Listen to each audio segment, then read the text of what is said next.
Nunca pensé que llegaría a decir esto, pero descubrí que mi esposo me engañaba con mi mejor amiga. No fue una historia de sospechas vagas o celos sin sentido. Fue algo que se clavó en mi pecho como un puñal, algo que me cambió para siempre.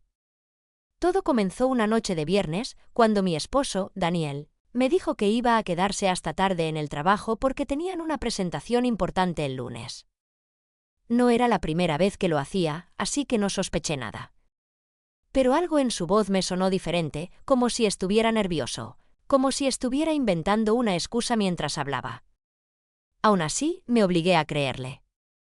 Daniel era ese tipo de hombre que te mira a los ojos y te hace sentir segura, como si el mundo fuera un lugar menos hostil solo porque él está allí. Éramos esa pareja que todos envidiaban, viajes, cenas, risas, fotos perfectas en redes.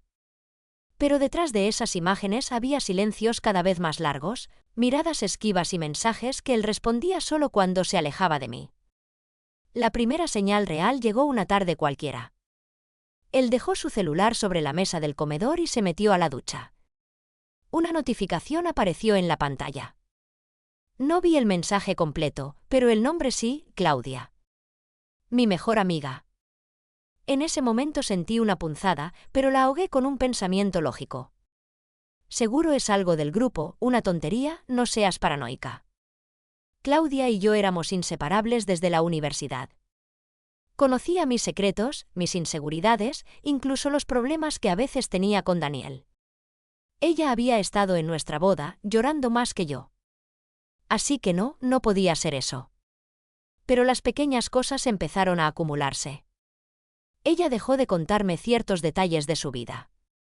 Ya no me hablaba tanto de su novio, ni de su trabajo, pero sí mencionaba a Daniel de vez en cuando, de maneras que antes no lo hacía. Tu marido es tan inteligente, Daniel siempre tiene la palabra justa.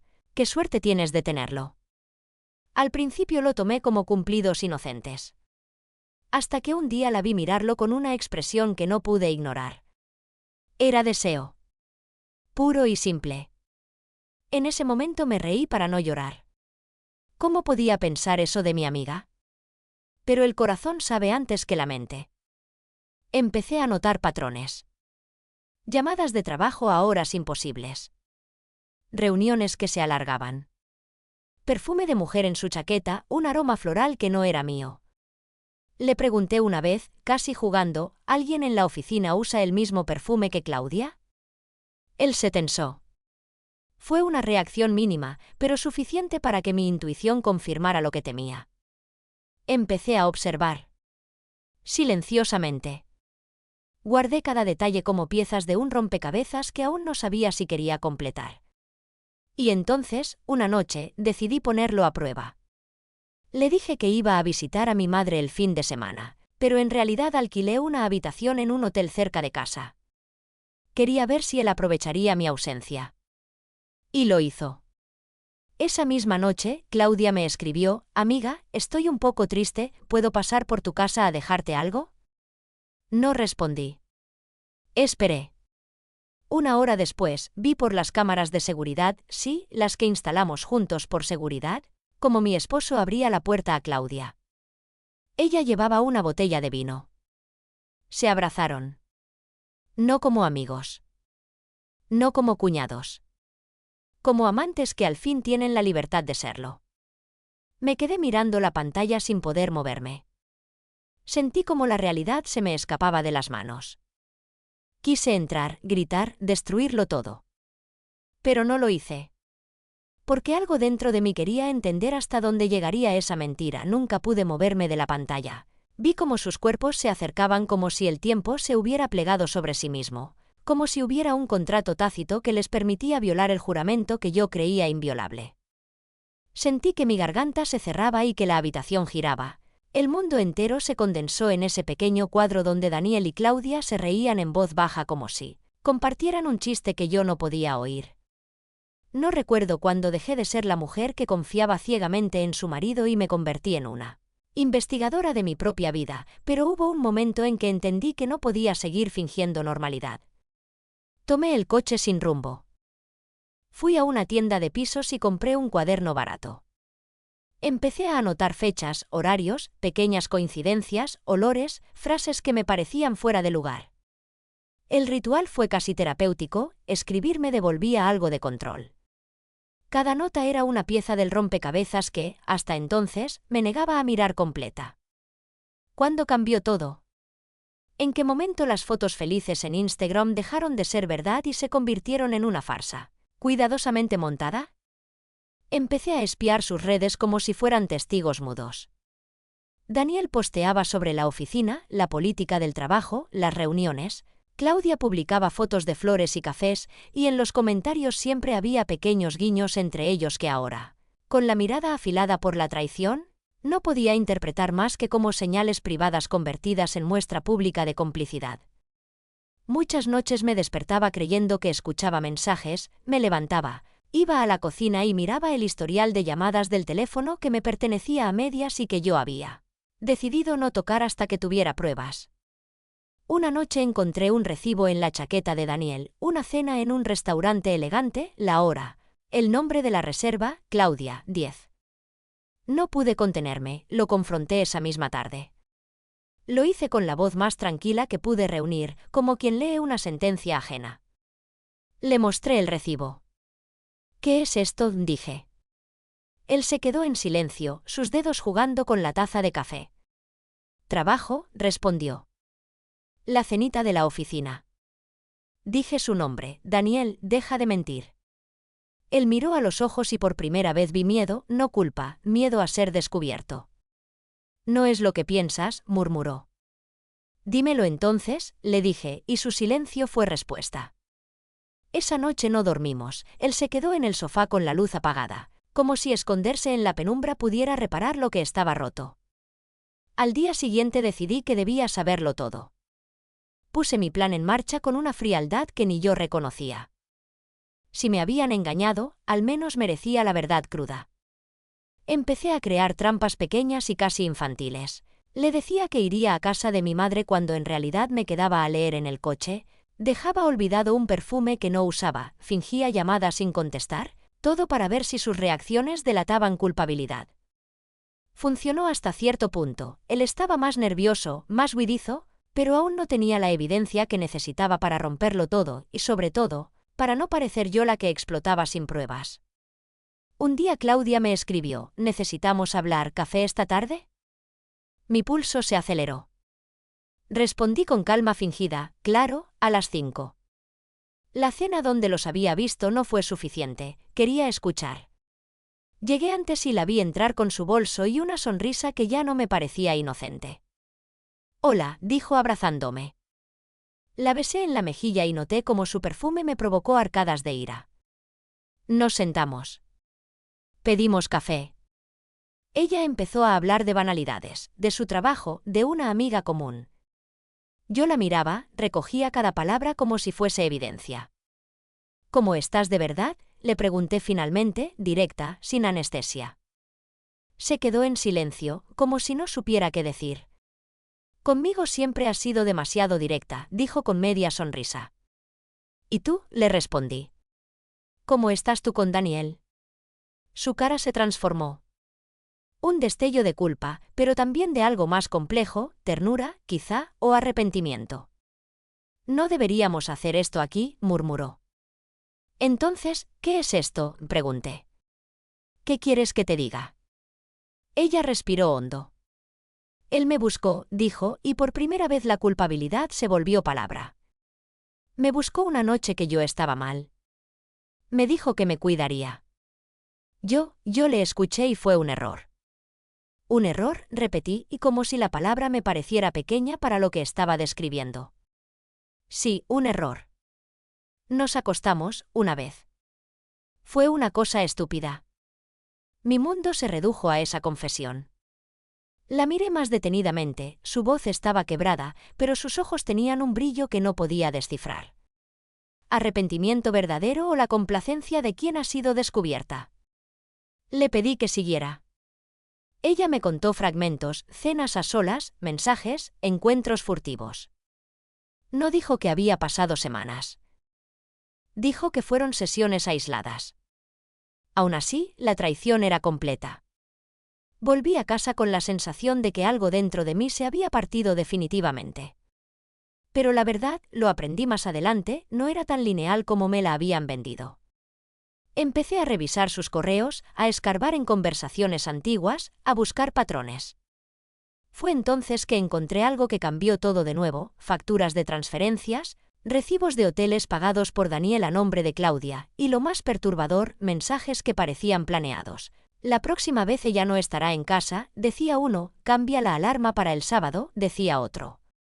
No era solo pasión, era logística. La traición se había convertido en un mecanismo frío. Sentí náuseas. Con esas pruebas, lo confronté sin contemplaciones. Puse las facturas sobre la mesa y esperé su reacción. Esta vez su cara fue de sorpresa real, pero no de arrepentimiento, sino de cálculo. «No tienes por qué montar un espectáculo», dijo con voz jadeada. «¿Cálculo?», repetí. «¿Me estás explicando que no fue un error sino un plan?» Él intentó explicarse, dijo que había empezado como una distracción, pero que las deudas lo habían empujado a cosas que jamás imaginé. «Necesitábamos dinero para no perder la casa», dijo. No pensé que llegaría tan lejos. El argumento era indignante, usó la excusa económica como coartada moral. Le dije que me diera pruebas, transferencias bancarias, conversaciones. Al revisarlas entendí que algo más oscuro se estaba tejiendo: había fechas y nombres, cuentas en paraísos digitales, pagos que conectaban a una tercera persona. Empecé a sospechar que la relación con Claudia no era solo pasión o consuelo, podía ser parte de un plan mayor. Fue entonces cuando encontré el recibo de un joyero que no conocía. Una caja, pulsera, un nombre grabado que no era el mío. Le pregunté y él dijo la verdad en un susurro que me mató: quería hacer que ella pensara que iba a dejar todo por ti. ¿Qué? La idea era que tú me vieras con otra y me perdonarás, que me supieras humano, imperfecto, y no me juzgaras por mis deudas. Sentí que la habitación se cerraba. ¿Me hiciste esto a mí?, pregunté. Sí, dijo. Pensé que si me veías humano, si me veías vulnerable, ¿me perdonarías lo suficiente para ayudarme a salir de esto? ¿Perdonar? Era una justificación tan retorcida que la rabia me recorrió como fuego. ¿Y Claudia? Ella necesitaba el dinero, murmuró. Le prometí ayudarla con su madre. No los imaginé tan juntos. La voz se quebró y por un momento la ternura que me había convencido permaneció, pero ya no era suficiente. Había muchos rasgos en esa explicación que no cerraban: las llamadas nocturnas, la ternura auténtica de Claudia en ocasiones, las pequeñas muestras que no parecían pagadas. Entonces me propuse hablar con Claudia otra vez, pero esta vez con una grabadora en el bolso. Fui a verla con la intención de atraparla entre sus propias palabras. La conversación transcurrió como un duelo de reproches y medias verdades. «No te merezco», me dijo, «no sé cómo se convirtió en esto». Le pregunté por el dinero, por los pagos. Sus manos temblaron. Sí, él me pagó. No por estar con él, sino porque su madre está enferma y yo dije que la cuidaría si él me daba algo. No quise enamorarme, dijo. Le dije que ya era tarde para esas aclaraciones. La escuché, y en algún punto ella dejó escapar una frase que me paralizó: no sabía que la verdad sería tan complicada. Creí que si lo ayudaba, ella nos perdonaría.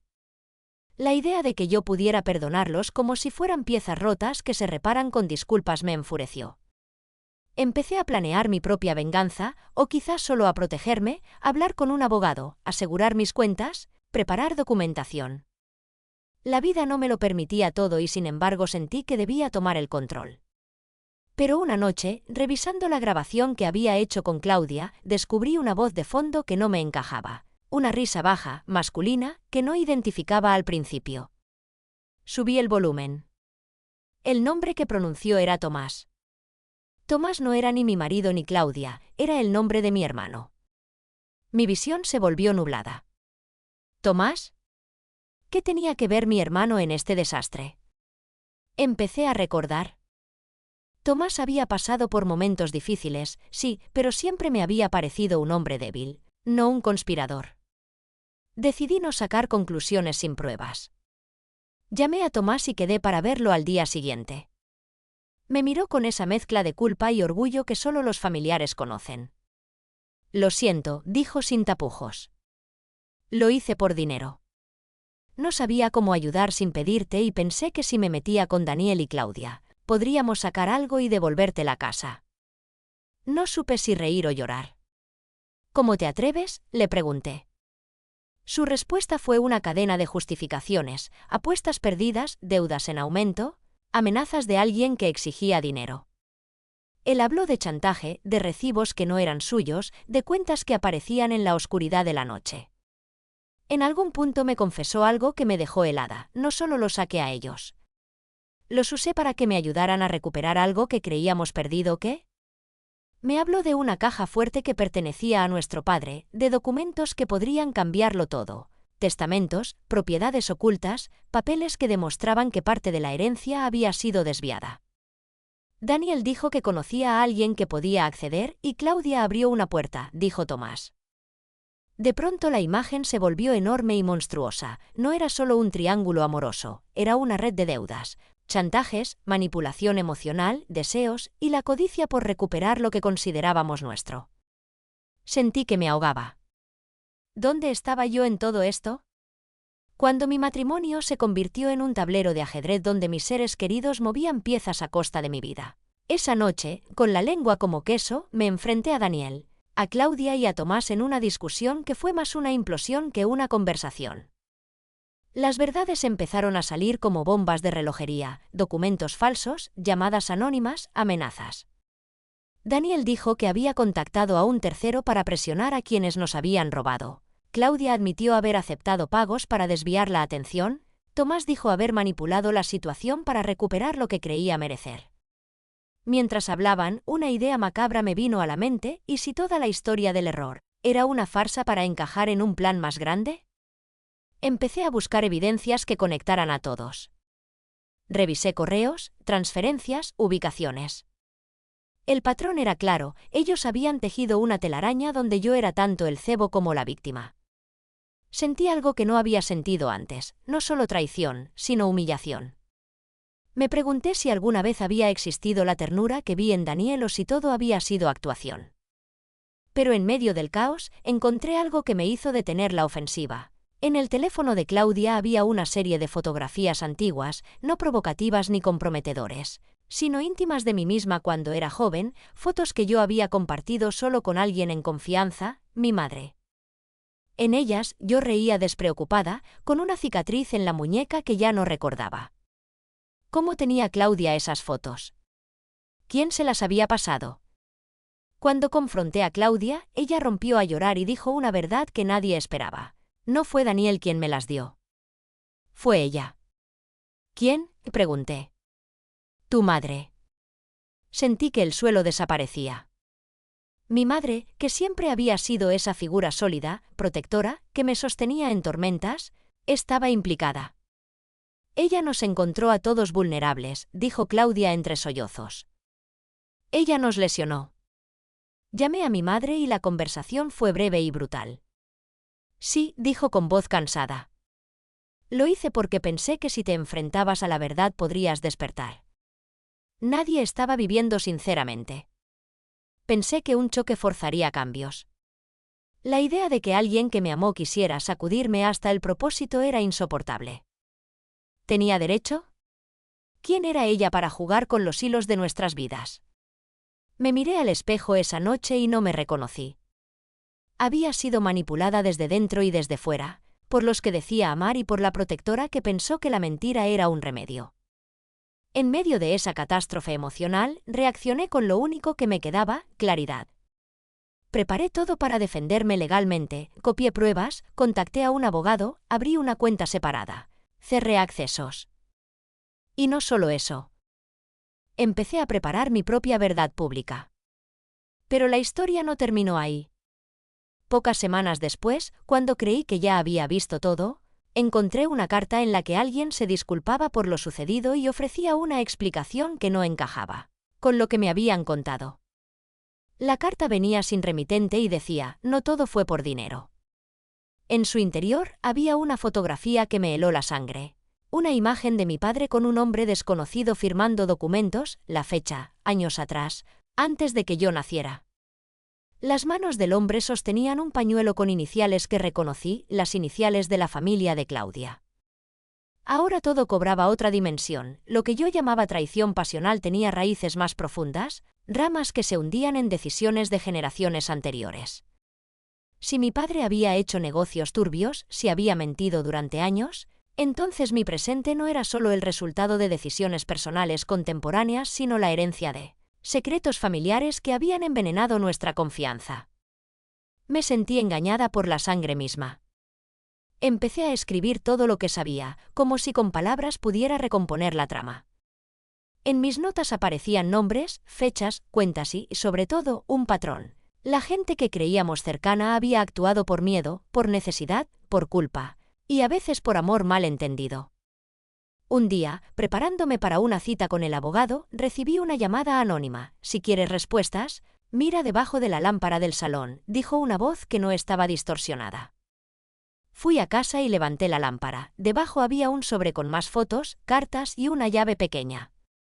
La llave no abría ninguna de las habitaciones de la casa, sino una caja de seguridad en el banco donde mi padre guardaba documentos. Abrirla fue como abrir la tumba de un pasado que nos negamos a enterrar. Dentro había papeles que mostraban transferencias, acuerdos, nombres de personas que nunca imaginé vinculadas a nuestra familia. Y lo más doloroso, una carta de mi padre dirigida a mí, escrita antes de morir, confesando que había cometido errores y que había temido que su verdad destruyera a sus hijos. Me dolió leer su confesión porque por primera vez entendí que las traiciones no siempre nacen del deseo sexual, sino de redes complejas de deseos, miedos y errores heredados. En el caos de esa revelación, tuve una idea que hasta entonces no me había permitido contemplar. Podía usar todo esto, no para vengarme en la manera destructiva que tantas veces soñé, sino para desnudar la verdad y recuperar algo de dignidad.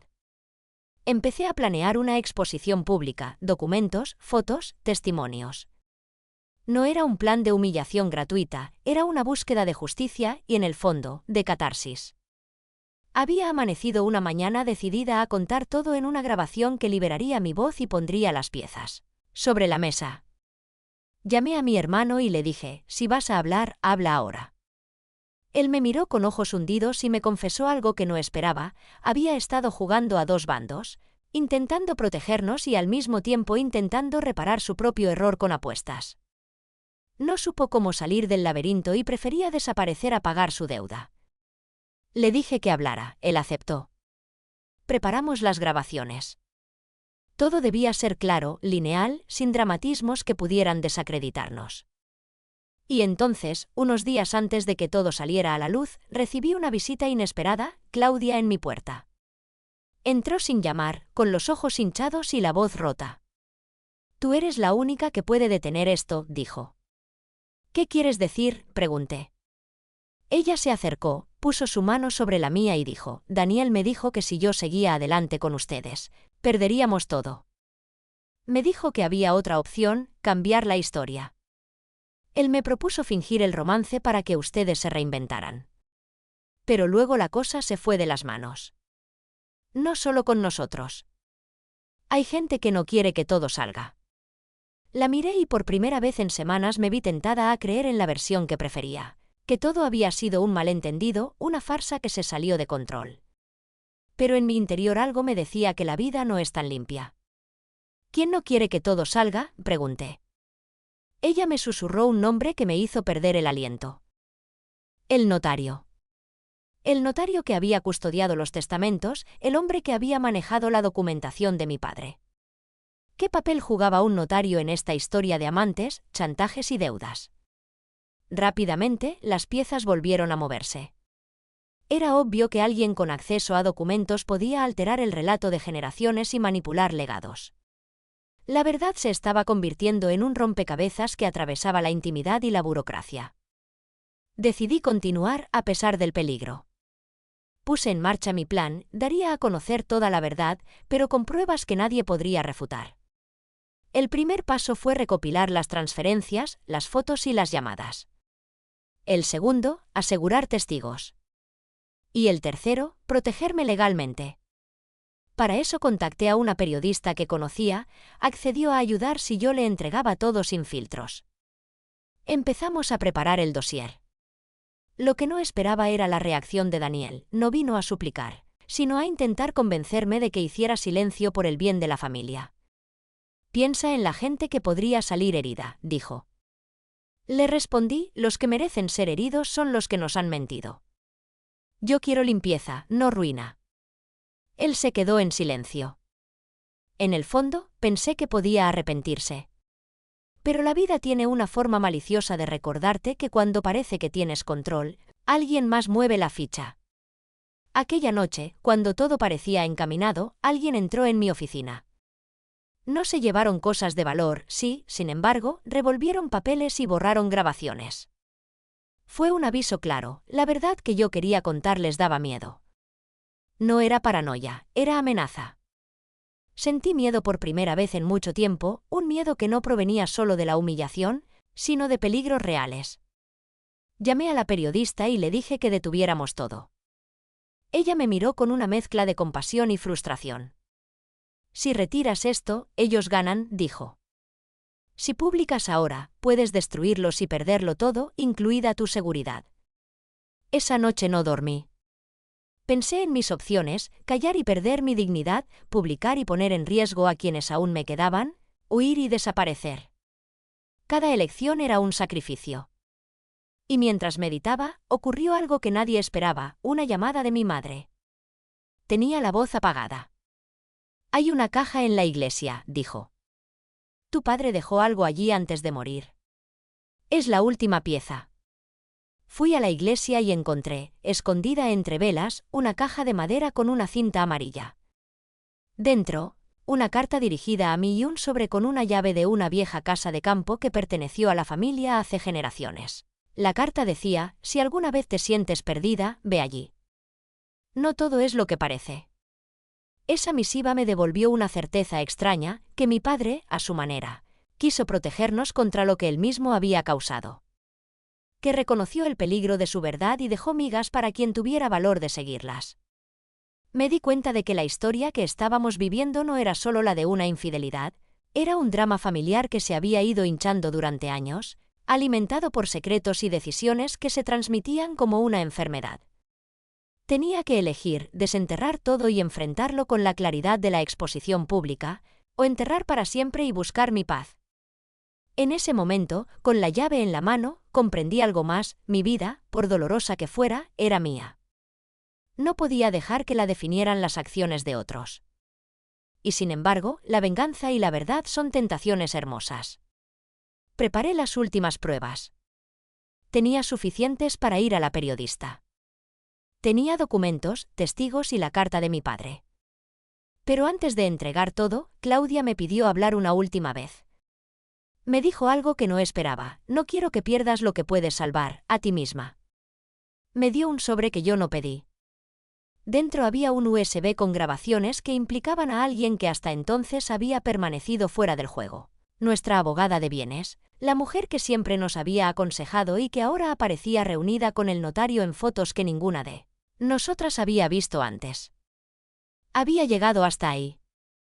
El vértigo me invadió, todo estaba conectado como un tejido de araña. Estaba al borde de actuar. Tenía el dedo en el botón que podría sacudir la vida de todos. Y entonces recordé una conversación de mi infancia, cuando mi madre me dijo, la verdad es un arma de doble filo, la usas y te cortas, o la guardas y te envenenas poco a poco. Reuní todo en una caja, puse la llave de la casa de campo sobre los papeles y respiré. No había claridad moral que resolviera lo que sentía, solo decisiones que debía tomar. Fui al espejo y por primera vez, sin ruido, me pregunté, ¿qué quiero conservar? ¿Qué quiero destruir?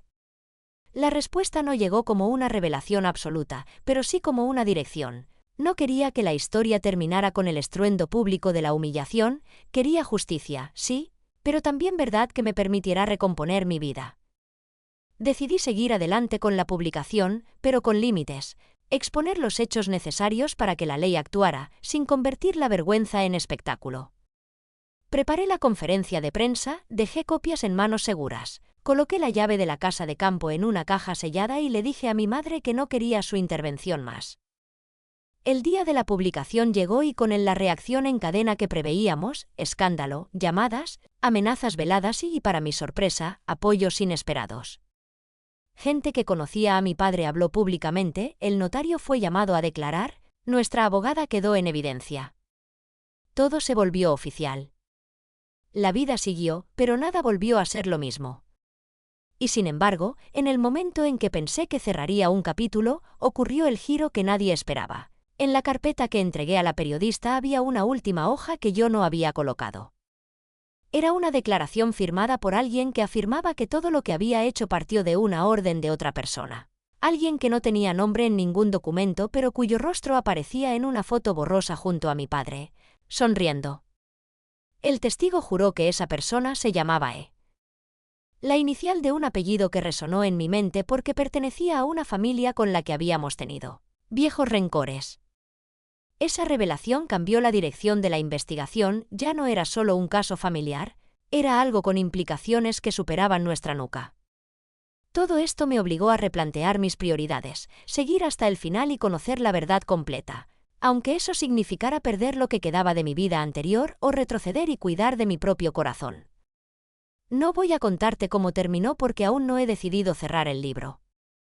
Mi vida ahora está en pedazos y en proceso de reconstrucción. He aprendido que la verdad puede liberar, pero también destrozar.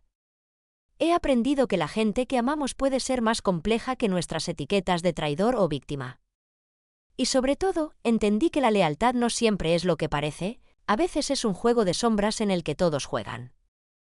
¿Qué harías tú si descubrieras que las personas que más amas tejieron un plan que te usó como cebo, que tu amiga y tu hermano y la mujer que te dio consejo estaban unidos en una red que te explotó para recuperar dinero y secretos familiares? ¿La perdonarías, la expondrías, la destruirías o la olvidarías? ¿Qué harías tú si esto te pasara a ti? No voy a fingir que hubo un momento limpio en el que todo se resolvió como en una película. Lo que hubo fue un silencio, un adiós en pequeños pedazos y una decisión que tomó forma en una madrugada en la que ya no pude distinguir entre razonamiento y venganza. Me presenté en la conferencia con la carpeta cerrada y la voz temblando, y por primera vez desde que descubrí aquella primera notificación con el nombre de Claudia, dije la verdad entera, pero no toda la verdad que ustedes esperan. Conté las transferencias, las fotos, las llamadas, el notario, la abogada, las mentiras de mi padre y las manipulaciones de mi hermano. Puse encima de la mesa los documentos que rompían cualquier coartada y obligaban a la ley a moverse. La prensa llamó. Los teléfonos no dejaron de sonar y las caras de quienes creí míos se volvieron más caras que ni siquiera la ley pudo sostener en su sitio. Hubo detenciones, declaraciones, lágrimas públicas, hubo disculpas, pero también hubo amenazas que me obligaron a cerrar la puerta de mi casa y mirar por la cerradura como una extraña. Pensé que con eso bastaría. Limpiar el nombre, recuperar lo que quedaba, volver a respirar. Pero la verdad más filosa no llegó por los papeles sino por la noche, cuando volví a escuchar la grabación que había hecho con la voz de Claudia y la risa de fondo que identifiqué como la de Tomás. Ahí, en la calma de mi salón, entendí que yo ya no podía ser solo la víctima que reúne pruebas. Entendí que había otra cosa más peligrosa que la mentira, mi necesidad de control. Abrí otra carpeta que nadie conocía y leí lo que yo misma había escrito semanas atrás. La nota en la que delineé un plan secreto, una prueba que pondría a todos al descubierto para forzar la verdad. Dates, pruebas, lugares, todo lo que había usado para tender la trampa. Y entonces la verdad me alcanzó con una claridad helada. Yo había empezado esta guerra con una decisión consciente. No porque fuera inocente o pura, sino porque ya no soportaba la idea de que los secretos definieran mi vida. Había inventado pruebas menores, había dejado pistas para ver cómo reaccionaban, había empujado a ciertos golpes para que la telaraña se tensara y mostrara a los que realmente tiraban de los hilos. No lo hice por espectáculo, lo hice por desespero, por la sensación de que si no sacudía la casa entera, la mentira nos sepultaría a todos en silencio. El giro que nadie esperaba no fue una nueva traición descubierta, fue mi propia confesión. Me puse frente a la cámara y dije, también yo soy culpable. Dije que había manipulado, que había provocado escenarios, que me había convertido por un rato en una actriz de mi propio dolor para forzar verdades que nadie más quería soltar. El murmullo fue inmediato: incredulidad, repulsión, empatía rara y, sobre todo, una pregunta que caló más hondo que todas las demás acusaciones: ¿qué hace a una mujer caer tanto para salvar lo que cree que es su casa, su historia, su dignidad? La revelación no eximió a Daniel ni a Claudia ni a Tomás. Tampoco sanó la herida que dejó mi padre ni quitó la corrupción del notario. Pero cambió el tablero. Ya no era solo la historia de una esposa traicionada. Era la historia de una familia que se había devorado por dentro y de una mujer que decidió incendiar la sala para ver los cimientos. Tras la conferencia vinieron consecuencias imprevisibles. La prensa me persiguió, sí, pero también recibí mensajes de mujeres que me agradecían por haber puesto en la mesa algo que ellas también sabían en secreto. Otras me llamaron monstruo. La ley hizo lo suyo y las instituciones fallaron y acertaron en partes. Daniel fue procesado por fraude financiero, Claudia entró en un programa de ayuda para víctimas y cooperó, Tomás recibió cargos por extorsión, el notario y la abogada fueron investigados. Y yo, en medio de esa vorágine, elegí una tercera vía. No busqué la humillación pública absoluta ni el olvido silencioso. Cogí la llave de la vieja casa de campo, me fui una semana a dormir entre papeles y silencio, y decidí que mi final no sería la destrucción total de los que me hirieron ni la redención fácil de los que pidiesen perdón.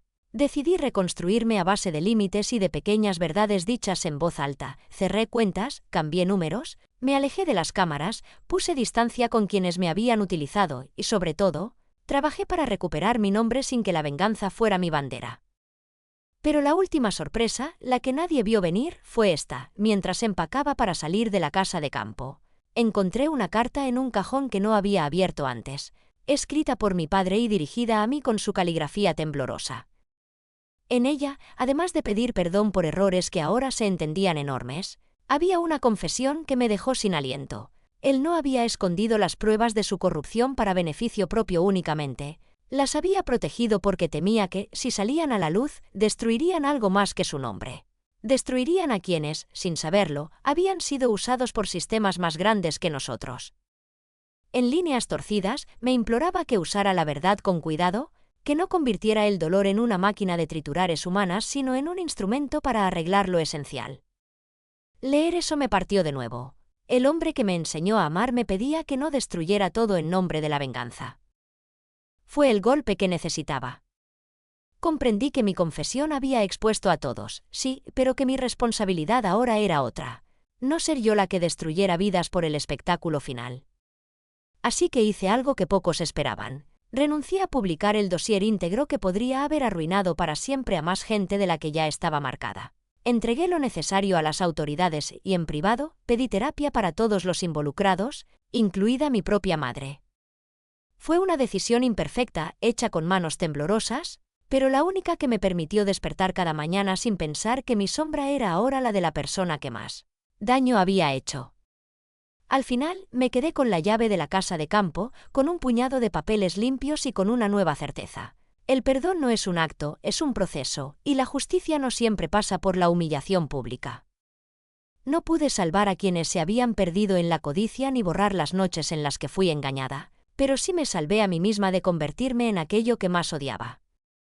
Ahora camino por calles que no reconozco como propias todavía, hago café sola, devuelvo llamadas, cierro puertas y mantengo la carpeta donde guardo las pruebas bajo llave, no para usarla como arma, sino para recordar lo que no quiero volver a permitir. Y aquí viene el último giro, la confesión que lanza todo al vacío. En medio de ese proceso, cuando pensé que ya no habría más sorpresas, me hicieron una prueba de paternidad que nadie esperaba solicitar, la pequeña posibilidad que había mantenido escondida dentro de mí, la que nunca confesé por miedo a ensombrecer aún más la historia, se confirmó: estoy embarazada. No fue de justicia ni de planificación, fue del azar cruel que te golpea cuando menos lo deseas. La noticia me paralizó y, sin embargo, me dio algo que no había sentido desde antes de las mentiras, un futuro que no depende de la red de engaños de otros. Decidí quedarme con mi embarazo como un acto de rebeldía y de creación, decidí que mi hijo, o hija, nacería en una vida donde la verdad tendría su lugar, sí, pero también donde la ternura no fuera moneda de cambio. No sé si perdonaré completamente, no sé si volveré a confiar igual, y no sé si alguna vez sabré todos los hilos de esa telaraña. Lo que sí sé es que hice lo que pude para que mi nombre siguiera siendo mío, que pagué un precio alto por esa elección y que aún así, en medio de escombros, prefiero construir algo nuevo y pequeño en vez de mirar cómo queman todo a mi alrededor. No voy a dar lecciones ni a pedir compasión. Solo dejo esto aquí como confesión final y desafío. No siempre la víctima es inocente de todo y no siempre el verdugo es único. A veces somos ambos y eso duele más que cualquier traición. Y ahora te pregunto a ti, que has escuchado esta historia hasta el final. ¿Qué harías si tuvieras la carpeta con todas las pruebas en tus manos? Si supieras que al hacer ruido podrías destruir vidas pero también lograr justicia, y que al quedártela podrías guardar tu paz y cargar con la culpa? ¿Qué harías tú?